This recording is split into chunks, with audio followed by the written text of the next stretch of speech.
In part 5, life gets trickier because now we're not just having one path for current to flow, but what happens in a parallel circuit?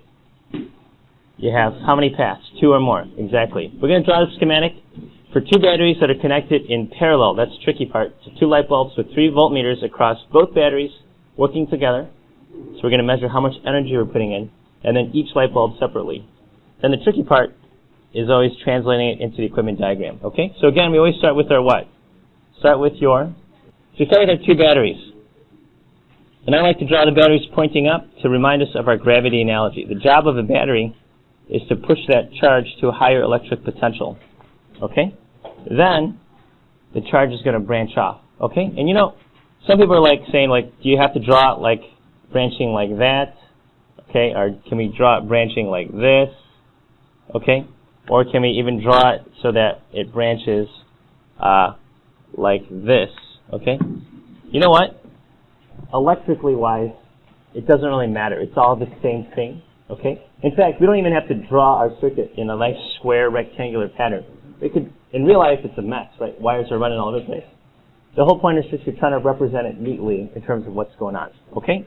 So, it's all just kind of personal preference. So, I think it's kind of easier to see. I mean, there's different ways you can do it, but I like to actually show, like, hey, this thing is branching off. It's like a 2-lane highway there, right? So, the more that you can emphasize you're actually splitting into 2 or more paths for the current to flow, I think the better off you will be when it comes to actually wiring it up. Okay? So notice that when you draw 2 light bulbs in parallel, you have a choice. Okay?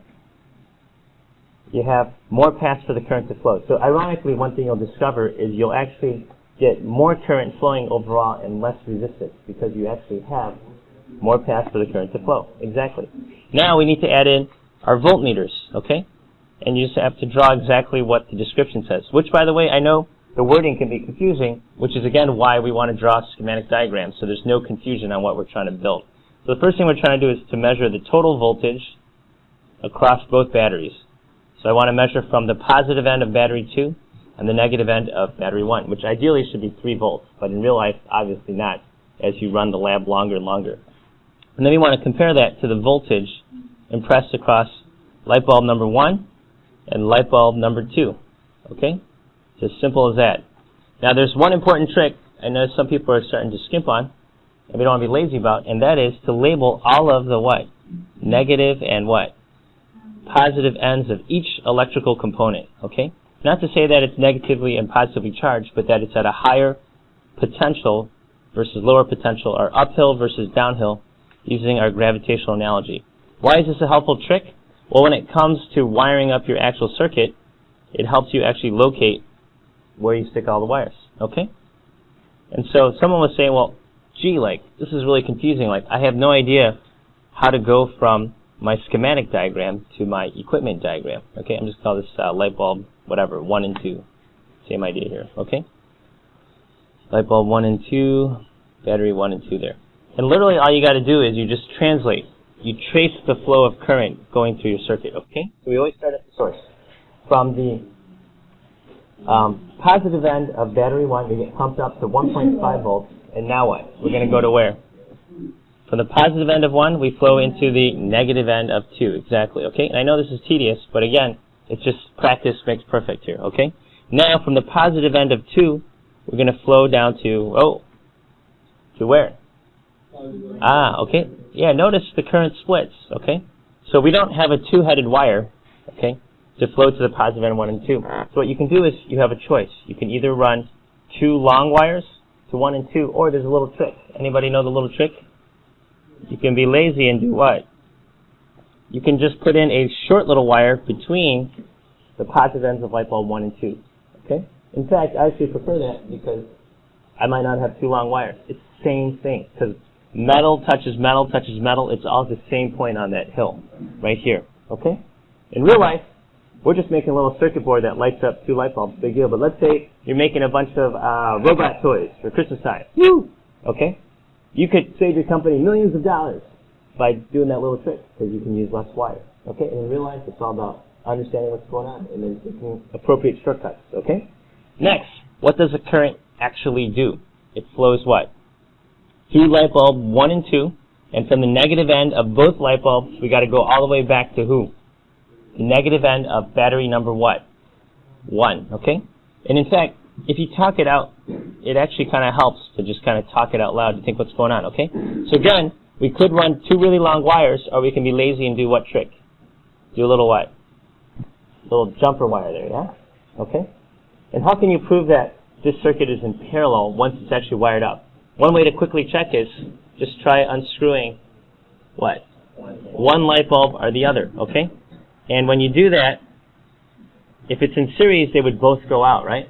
But in parallel, the other one will still stay on because there's a path for the current to flow. Make sense? So guess how light bulbs are usually wired in your home? They're wired in what? Parallel, exactly. Okay, because it would really stink if, like, in your kitchen and, like, your light bulb burns out and then everything goes off. That'd be really lame, right? Or, exactly, you actually get more voltage and more current to each light bulb. Exactly, you'll see that. Because in fact, if you noticed in series, as you wired more light bulbs, ironically, in series, it actually got darker. So if you know what you're doing, you just start putting in more light bulbs in your family room, like, you can't see after a while, okay? Because if you put in 2 light bulbs, you actually have double the resistance, so you got half the current flowing, and then each light bulb has to share the voltage. So in fact, each light bulb is only 1/4 as bright, okay? And if you put in 3 light bulbs, well then you got 3 times less current, 1/3 the voltage, it's 9 times dimmer. Eventually you can't see, okay? So again, it's understanding what's going on. So now we just have to draw on the voltmeters. Well, wait a second, I don't have 3 voltmeters. Well, that's okay. The whole point is to just try to represent what's going on. So in this case, just draw it for the battery, okay? And then we'll assume that then you know how to read it for the light bulbs, okay? So the trick is, okay, I'm not trying to give you busy work, but to actually physically think about, well, how do I wire this up? In order to tell a meter to measure volts, it's just based on how you set the dial, how you set the plugs. Where should you set your meter? To which setting? The what? The 20 DC volt setting, because you can read up to 20 volts if you have 2 batteries, right? The black plug always goes where? In the common terminal, and to read volts, the red plug goes where? Always on the volts ohm setting, okay? And again, if you forgot, there's a little multimeter cheat sheet I put in your packet. Check the table at the top. Where you set the plugs, where you set the dial, okay? And then physically, if I'm going to measure the total voltage first, V total, the positive end goes to where? Just look at the diagram. To the positive end of battery number what? 2, bingo. And then the negative end goes to where? The negative end of battery number 1. And that'll measure the voltage of both batteries working together. Okay? So again, the whole point is to try to visualize exactly what you're trying to build and then do it perfectly the first time.